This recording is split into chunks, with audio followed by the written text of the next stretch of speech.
मध्य प्रदेश में उपचुनाव को लेकर सियासत तेज हो गई है। भारतीय जनता पार्टी चुनाव प्रबंध समिति के संयोजक और नगरीय प्रशासन मंत्री भूपेंद्र सिंह ने बताया कि भाजपा द्वारा चुनाव अभियान का द्वितीय चरण प्रारंभ होने जा रहा है। इसके तहत अनेक कार्यक्रम होंगे, जिसमें वरिष्ठ नेताओं की सभाएं और जनसंघ की स्थापना दिवस पर चुनावी क्षेत्र में कई तरह के कार्यक्रम किए जाएंगे। मैं कह रहा हूँ कि कांग्रेस में इस समय जो हालात है वो नेतृत्व विहीन है कांग्रेस, और इसीलिए कांग्रेस के भविष्य को लेकर जो लोग कांग्रेस में हैं उनमें घबराहट है, अपना राजनीतिक कैरियर को लेकर उनमें डर है, और इसलिए लगातार लोग कांग्रेस छोड़ रहे हैं और जो अच्छे लोग हैं वो भारतीय जनता पार्टी में आ रहे हैं। कांग्रेस लगातार कमज़ोर हो रही है, और जिस तरह से राहुल गांधी ने निराश किया है कांग्रेस के लोगों को, इससे अब कांग्रेस के लोगों को कोई भविष्य कांग्रेस में नहीं देखिए, कांग्रेस में पहली चीज़ तो गांधी परिवार से हटके कोई चीज़ हो नहीं सकती। एक प्राइवेट कंपनी है जिसको सोनिया गांधी, राहुल गांधी, प्रियंका गांधी चला रहे हैं, और एक ना कोई दल की विचारधारा है, ना दल के कोई सिद्धांत है, ना कोई नीतियां हैं। ये कांग्रेस जो बात कहती है कि आज़ादी में हमने भाग लिया, उसी कांग्रेस का नेतृत्व अब कन्हैया कुमार कर रहे हैं, जो ये नारे लगाते हैं इंशाअल्लाह भारत के टुकड़े टुकड़े होंगे। इस तरह के जो नारे लगाते हैं, ऐसे लोग अब कांग्रेस का नेतृत्व कर रहे हैं। तो कांग्रेस की विचारधारा क्या है, कांग्रेस का नेतृत्व क्या है, कांग्रेस के मुद्दे क्या हैं, ये कोई भी चीज़ नहीं है। और इसलिए कांग्रेस ऐसे लोगों को लेकर एक राष्ट्रीय विचार, जो राष्ट्र के खिलाफ जो विचारधारा वाले लोग हैं, उनको लेकर अब कांग्रेस आगे बढ़ना चाहती। कांग्रेस का चरित्र भी हमेशा राष्ट्र विरोधी रहा है, और अब जो राष्ट्र विरोधी लोग हैं उनको लेकर कांग्रेस का नेतृत्व कन्हैया कुमार कर रहे हैं। भोपाल से भाजपा सांसद साध्वी प्रज्ञा सिंह ठाकुर अपने बयानों के चलते अक्सर चर्चाओं में रहती हैं। एक बार फिर उन्होंने पूर्व मुख्यमंत्री और कांग्रेस के वरिष्ठ नेता दिग्विजय सिंह पर टिप्पणी करके सियासी घमासान मचा दिया है। उन्होंने नर्मदा परिक्रमा करने वाले दिग्विजय सिंह को अधर्मी बताकर राजनीतिक गलियारों में नई बहस छेड़ दी है।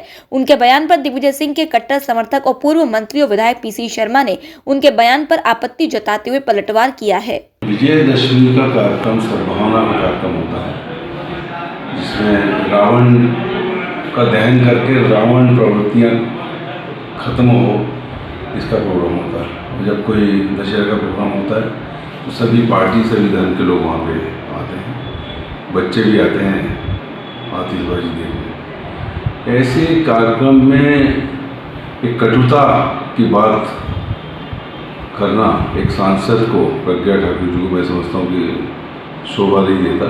ये निश्चित तौर पर निंदनीय है।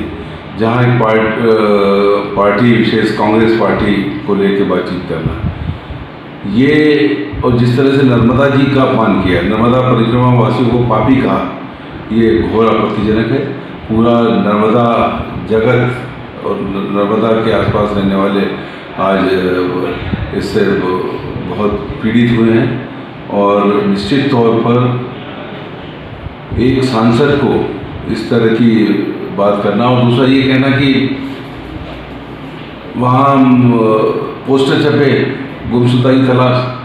अरे भाई, जिस समय कोरोना था, गायब रही वहाँ पूरे टाइम, तो निश्चित तौर लोग चाहते हैं कि आप आओ और लोगों की मदद करें, इंजेक्शन दिलाएं, बेड दिलाएं। वो नहीं मिल रहे थे, लोगों की जान जा रही थी, हजारों लोगों की जान भोपाल में, लाखों की मध्य प्रदेश में गई।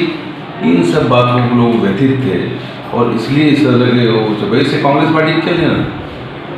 और उस समय 2 साल आप गायब रही, और आज सब जगह जाकर कांग्रेस पार्टी की निंदा कर रहे हैं। और ऐसे मंचों पर जहाँ सद्भावना का मंच है, हम तो ये मांग करेंगे कि जब आप स्वस्थ हैं, मंचों पे जा रही हैं, कबड्डी खेल रही है, वहाँ गरबा में भाग ले रही है, तो हेल्थ ग्राउंड पे इनकी जो जमानत मिली थी वो खारिज होना चाहिए। माननीय हाईकोर्ट से मैं निवेदन करना चाहूँगा। दशहरा का पावन पर्व होने के बाद राजधानी भोपाल में मां दुर्गा का चल समारोह निकाला जाता है, लेकिन कोरोना के चलते इस बार फिर चल समारोह नहीं निकाला जा सकेगा। भोपाल कलेक्टर अविनाश लवानिया ने EMS-TV से खास बातचीत करते हुए बताया कि इस बार चल समारोह की अनुमति नहीं रहेगी। दुर्गा विसर्जन का कार्यक्रम सामान्य तरीके से ही किया जा सकेगा। मैं स्पष्ट करना चाहूंगा कि चल समारोह की अनुमति नहीं है, लेकिन जो राम बारात है वो प्रतीकात्मक रूप से निकाली जा सकेगी। उसी के हिसाब से हमने तैयारी की हुई है और सुनिश्चित करेंगे कि कोरोना की गाइडलाइंस का पालन करते हुए पूरी भावनाओं और आस्था के साथ इस त्योहार को विसर्जन के लिए जिस प्रकार की व्यवस्थाएं हम गणेश चतुर्थी के समय करते हैं, उसी प्रकार की व्यवस्थाएं मैकेनाइज्ड तरीके से बिना किसी खतरे के, बिना किसी परेशानी के लोग विसर्जन कर सकें, वो सभी व्यवस्थाएं पूर्ण करें। दुर्गा विसर्जन को लेकर राजधानी भोपाल में तैयारियां पूरी कर ली गई हैं। इसी कड़ी में पुलिस प्रशासन द्वारा सुरक्षा व्यवस्था के चाक चौबंद इंतजाम किए गए हैं। भोपाल DIG इरशाद वली ने EMS-TV से बात करते हुए कहा कि गणेश विसर्जन की तरह ही दुर्गा विसर्जन किया जाएगा और विसर्जन घाट पर हाइड्रोलिक क्रेन की व्यवस्था की गई है। इससे मूर्ति विसर्जन होगा और किसी भी व्यक्ति को पानी के नजदीक नहीं जाने दिया जाएगा। विसर्जन में हुआ है, उसी तरह जो है दुर्गा जी के विसर्जन में भी हम लोगों ने प्रॉपर व्यवस्था लगा के रखी है। हर जगह जो है हाइड्रोलिक क्रेन से व्यवस्थाएं लगी रहेंगी और जो स्लाइडर्स हैं उनसे विसर्जन होगा।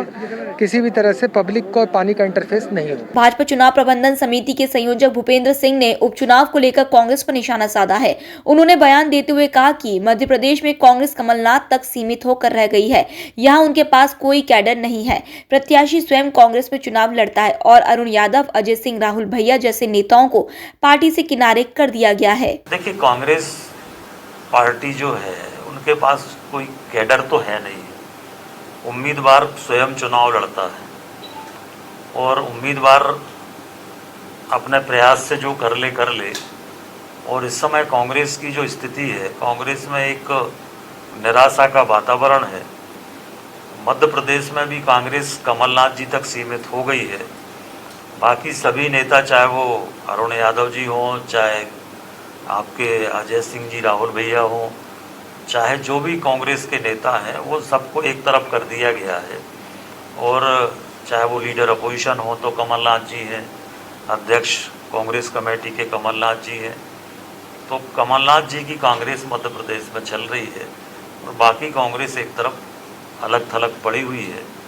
और इसलिए कांग्रेस में जो उनका चुनावी प्रबंधन है वो भी नहीं हो पा रहा है। और दूसरा, जो कैडर होना चाहिए वो कैडर कांग्रेस के पास है नहीं। तीसरा, उनके पास ना कोई नीति है, ना कोई कार्यक्रम है, ना कोई मुद्दे हैं और ना कोई नेता है। तो राजनीति में ये चीज़ें आवश्यक होती है।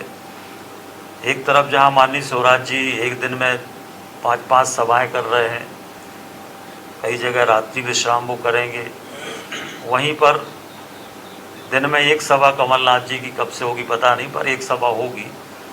तो प्रचार प्रसार में, सोशल मीडिया में, हर क्षेत्र में, उपलब्धियों के मामले में, विकास के मामले में भारतीय जनता पार्टी के अनुकूल वातावरण है और इसलिए चारों सीटों पर हम अच्छी बढ़त से चुनाव जीतेंगे।